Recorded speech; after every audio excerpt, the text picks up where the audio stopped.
my life is shaped by a lot of events, but one of the most powerful was somebody doing these kind acts for my family. When I was 11 years old, we had a really, really tough Thanksgiving where there was no money and no food, and we wouldn't have starved. We always found a way to get something, but we weren't going to have a Thanksgiving dinner, that's for sure, certainly not a feast of any sort. And my mom and dad at the time were fighting like cats and dogs and saying things that once you say them, you can never take them back. You know the kind of stuff I'm talking about? And my mom was screaming at father about how he couldn't even take care of his own family, and it was horrible. And I have a younger brother and younger sister. I'm the oldest. So I was trying to keep them from hearing this conversation, and then a miracle happened. Bang on the door. I'm the oldest. They're screaming, so I go answer the door. And I answer the door, and standing there is this giant man. I was this little boy. And he's holding this huge box of food. And beside him on the ground was a black pot with an uncooked turkey in it. And he said, "Is your father home?" And I said, "Just one moment." I was like unbelievably euphoric. I thought, this is a gift from God. This is going to change it all. This is going to make my mom and dad happy. It's going to be unbelievable. So I go, and my father is screaming at my mother through a closed door to the bedroom door. And I said, Dad, there's a guy at the door. And he goes, "You answer the door." I said, "I did. He's got to see you." So I kind of teased. I said, "Dad, you got to come." So he said, "Fine." He made one last yell at her, and he walks to the door. And I'm waiting there, just can't wait to see his face. And my dad opens the door, and this man's standing there with this big box of food. And my father did not get happy. He looked at this man, and he raised his voice to him, and he said, "Look, we don't take charity."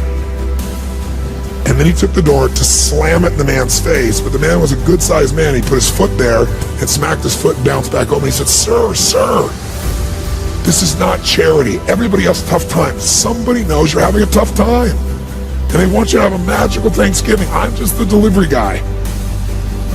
He said, "Please take this." And my father said, "We don't take charity." He went to slam it again, and this time the guy put his shoulder against it so he couldn't do it.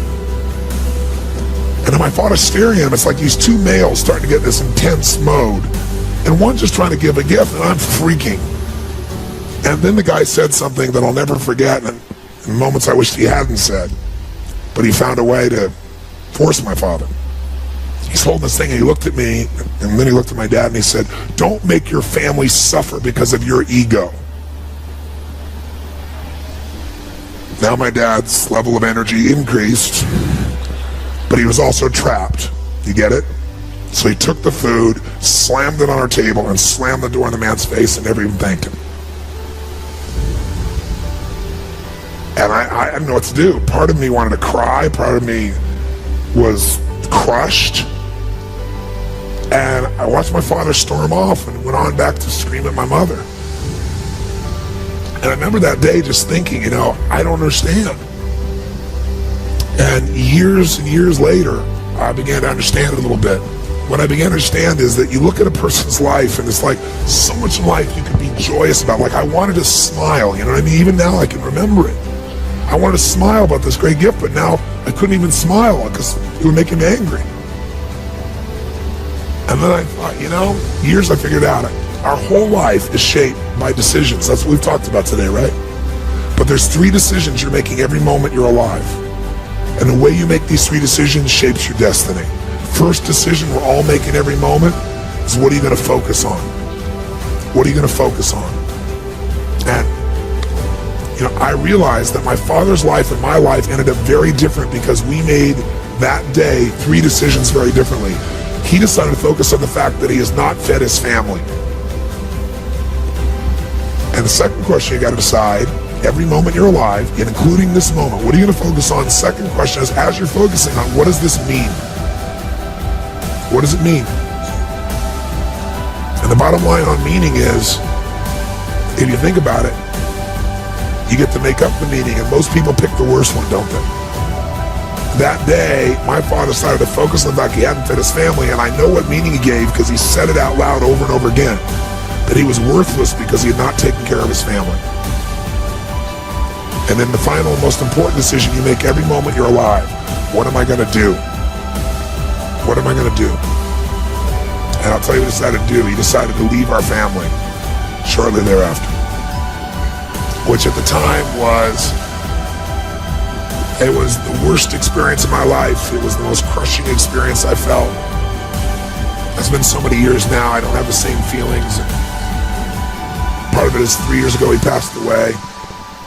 But at the time, I knew no greater pain. My family knew no greater pain. I couldn't understand why he would leave. I loved him so much. And my life turned out very different than him. I was the only one to go at his funeral. No one else in the family would go.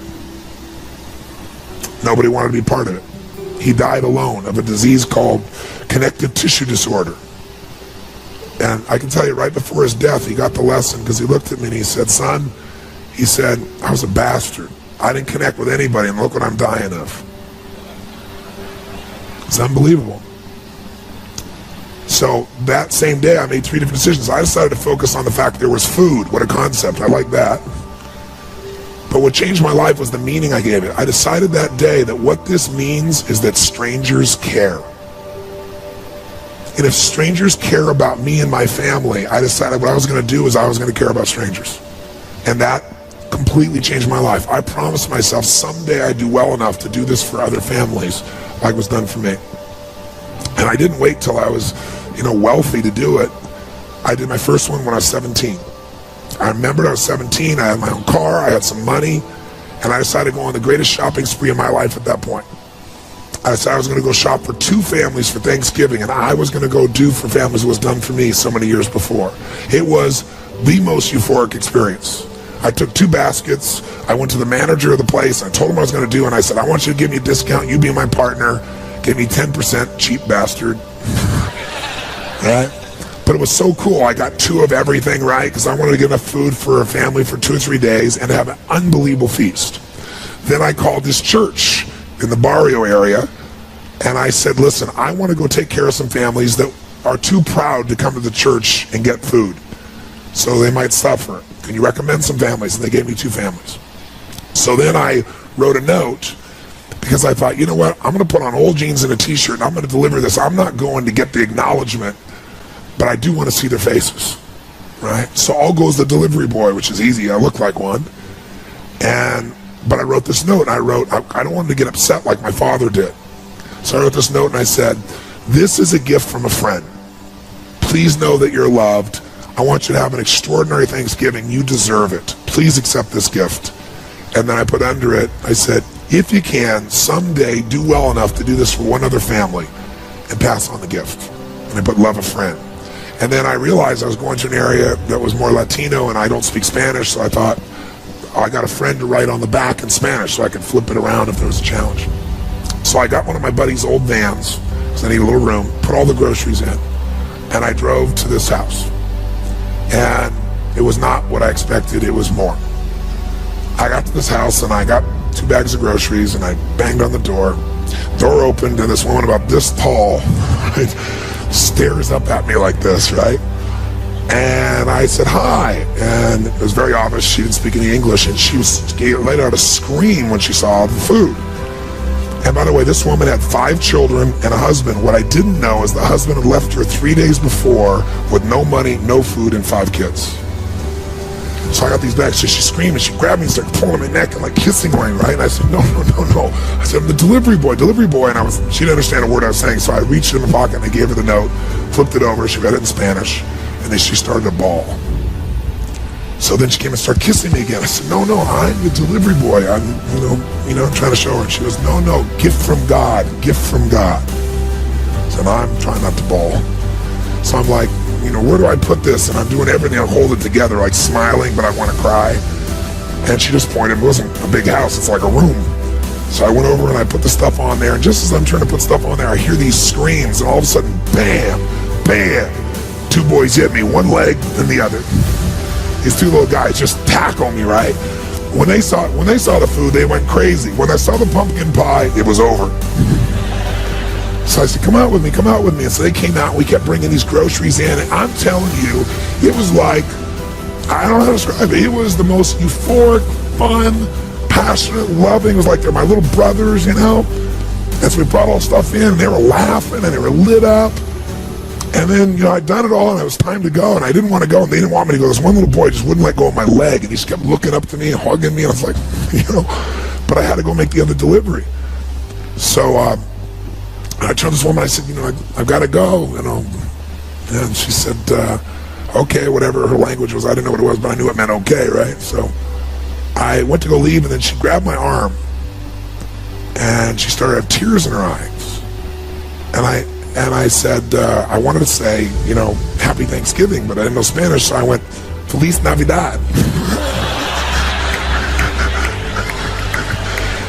Figured it was close, And she started she went from crying to laughing, right? And then she gave me this big hug, and the kids gave me these hugs. And I remember I got out and I walked off, and they were all standing on the porch. And I got in this little van, and I drove it out and I turned it around. And as I went to turn it around, I looked in the rearview mirror, and I was feeling all this emotion building in my body. And I looked in the mirror, and I saw Mama standing in the porch with her kids, all the kids smiling. Mama sitting there crying hysterically and smiling from ear to ear. And I couldn't keep it together. I was right there, stopped in the street, and I started bawling uncontrollably. And I remember just thinking, this is a beautiful thing. Why is this making me cry? And why is this great thing? Why am I so emotional about this? And then I got it. I realized in that moment that the worst day of my life, my father leaving, had actually been the best day of my life. Because if I hadn't had that experience, I wouldn't be here today. And now because of that, I get to live this life. And I have the desire and the drive and the want to give it this way. And so I've really realized that the worst day was the best day, that was God's gift. The gift wouldn't have been there if he would have stayed. There's an old country song that says, thank God for unanswered prayers. It's a story about this man who wants his prayer and finds out later on it wasn't fulfilled, right?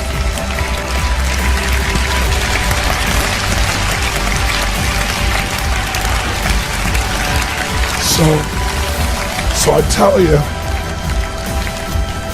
you the story for a couple reasons. One is, if you want to change your life, figure out how your worst day was your best day.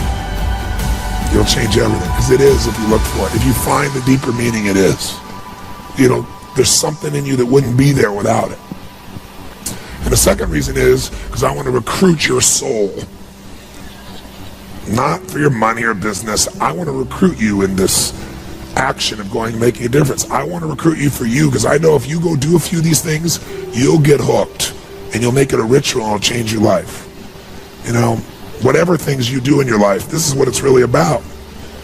And it won't be long before it'll be Thanksgiving here, and we still do this. I start out the first year I fed 2 families, and the next year I fed 4. I'm going to double it. Next year I did 8, which was a lot of work. And I didn't tell anybody what I was doing, because I wasn't doing it for acknowledgement. I was doing it because it was right. But after a while I thought I could use some help. So I got my friends together and said, you know what, instead of just going and having turkey, let's give thanks. Let's go build baskets with food and great stuff, and let's deliver it to people. Then we'll come and have a big dinner, and we'll talk about what we're grateful for and have our dinner.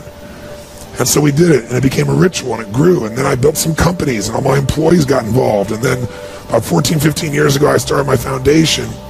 And last year, we fed over 1 million people now in 9 countries around the world, on Christmas and Thanksgiving. It's a pretty amazing experience, right? Thank you. Thank you. Thank you. Thank you. Thank you. So I thank you for your applause. I wasn't telling you for that reason. I want to recruit you. And you can give your money, but I'd much prefer if you would just go deliver the food. Because I'll tell you what's great. You'll be changed by that. It's easy to give money. But when you enter an environment and you give, you don't give as the giver. You go as the delivery person, but you're really the one that made it. It'll absolutely change your life.